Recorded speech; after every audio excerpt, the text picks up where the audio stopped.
നമ്മളിനി അടുത്ത് ചെയ്യാൻ പോകുന്ന ആവോലി തേങ്ങാപ്പാൽ കറിയാണ് കേട്ടോ.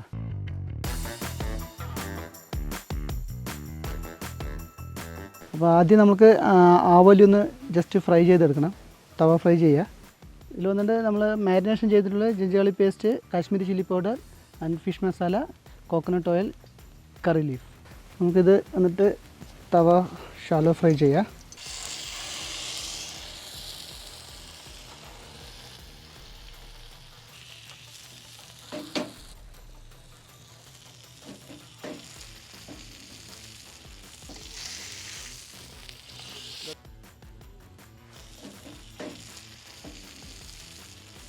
അപ്പോൾ ഇത് കുറച്ച് സമയം എടുക്കും കുക്ക് ചെയ്യുന്നത്, ഒരു 15 മിനിറ്റോളം എടുക്കും. അപ്പോൾ നമ്മൾ അതിന് മുമ്പ് ഒരു കറി ഇതിൻ്റെ ഗ്രേവി അടിച്ചിടുക. ഓക്കെ,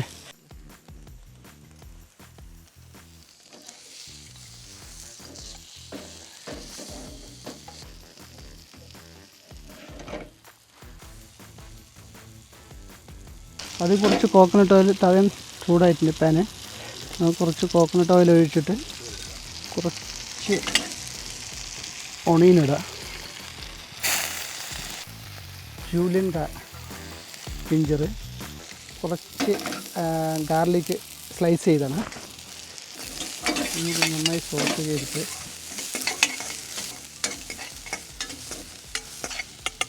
കുറച്ചുകൂടെ ഓയിൽ ഒഴിക്കുക.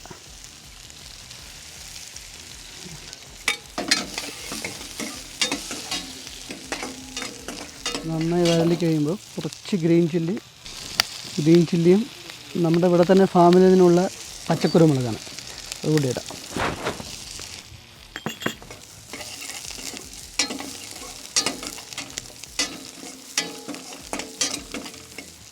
ഇനി നമുക്ക് കോക്കനട്ട് മിൽക്ക് ഒഴിക്കാം.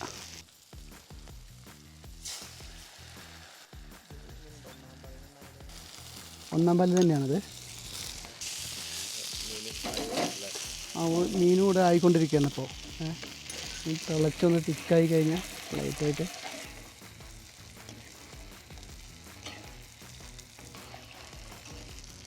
കുറച്ച് സോൾട്ട് ഇട്ടോ.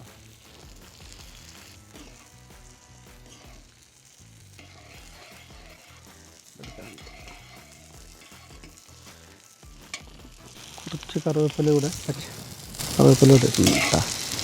നമ്മുടെ ഗ്രേവി ഇപ്പോൾ നല്ല കുറുകിയിട്ടുണ്ട്. ഓക്കെ, ഇങ്ങോട്ട് മറിച്ചിടാം. ഫിഷ് നല്ല കളറായി, നല്ല ഗ്ലേസിങ് ആയിട്ടുള്ള മീനെല്ലാം കുക്കായിട്ടുണ്ട്. മസാലയെല്ലാം നന്നായി പിടിച്ചിട്ടുണ്ട്.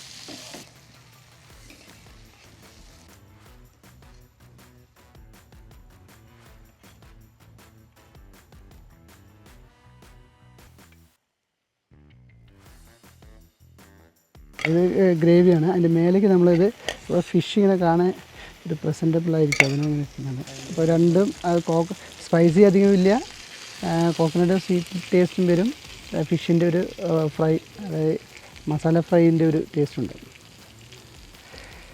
ഓക്കെ, അപ്പോൾ നമ്മുടെ കോക്കനട്ട് തവ ഫിഷ് കറി റെഡി ആയിട്ടുണ്ട്. എൻജോയ് ചെയ്യുക. എൻ്റെ പേര് ലാൽകൃഷ്ണ. ഞാനിവിടെ വയനാട് ഹൈവ് റിസോർട്ടിൽ ഷെഫായിട്ട് വർക്ക് ചെയ്യുന്നു. നമ്മളിന്ന് ഉണ്ടാക്കാൻ പോകുന്നത് റെസ്റ്റോറൻറ്റ് സ്റ്റൈൽ ബീഫ് ഇടിച്ചതാണ്. ഇതിന് വേണ്ടത് ബോയിൽ ചെയ്ത് മിക്സിയിൽ ക്രഷ് ചെയ്ത ബീഫാണ്. പിന്നെ നമുക്ക് വേണ്ടത് garlic, ginger, crushed red chilli, curry leaves, chopped onion and pepper. പിന്നെ നമ്മളുടെ സാധാ യൂസ് ചെയ്യുന്ന സ്പൈസസ് ആൻഡ് മസാലാസാണ്. അത് നമുക്ക് പാൻ ചൂടാക്കി എടുക്കാം. കോക്കനട്ട് ഓയിൽ,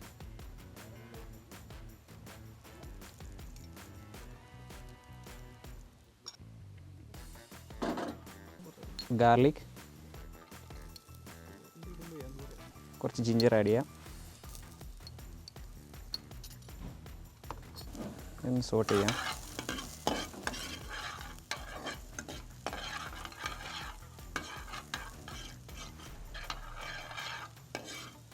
ജസ്റ്റ് ഒന്ന് സോട്ടായി വരുമ്പോൾ നമുക്ക് ഒനിയൻ ആഡ് ചെയ്യാം.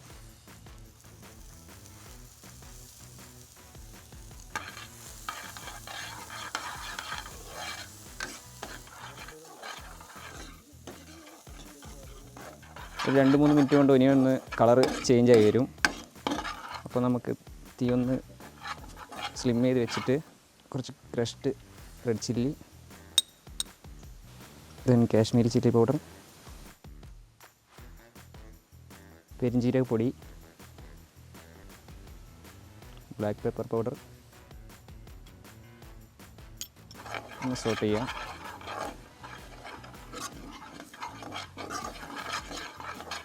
ഇതിലധികം ഓയിൽ യൂസ് ചെയ്യത്തില്ല, ഒരു ഡ്രൈ ആയിട്ടാണ് വരുന്നത്. മസാലയുടെ പച്ചമണം ഒന്ന് മാറിക്കഴിയുമ്പോൾ ബീഫ് ആഡ് ചെയ്ത് കൊടുക്കാം.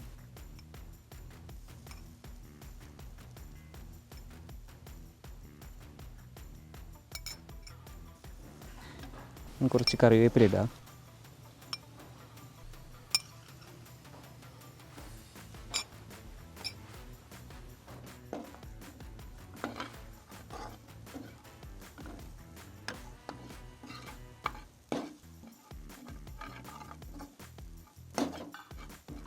ഇതിവിടെ നന്നായിട്ട് ഫാസ്റ്റ് മൂവിങ് ഉള്ള ഒരു ഐറ്റമാണ്.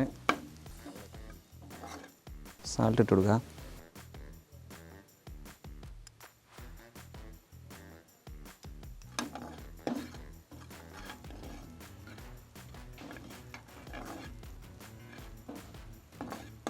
ഇത് നമ്മളിവിടെ സ്റ്റാർട്ടറായിട്ടാണ് കൊടുക്കുന്നത്. ഇത് കുറച്ച് എരിവൊക്കെ ഇഷ്ടപ്പെടുന്നവർക്ക് മസ്റ്റ് ട്രൈ ഐറ്റമാണ്.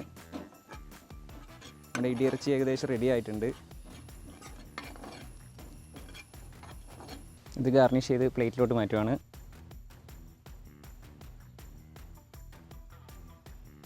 എല്ലാവരും വയനാട് ഹൈവേ റിസോർട്ടിലോട്ട് വരിക, വന്നിട്ട് ഇതെല്ലാം നന്നായി എൻജോയ് ചെയ്യുക. Okay, thank you so much.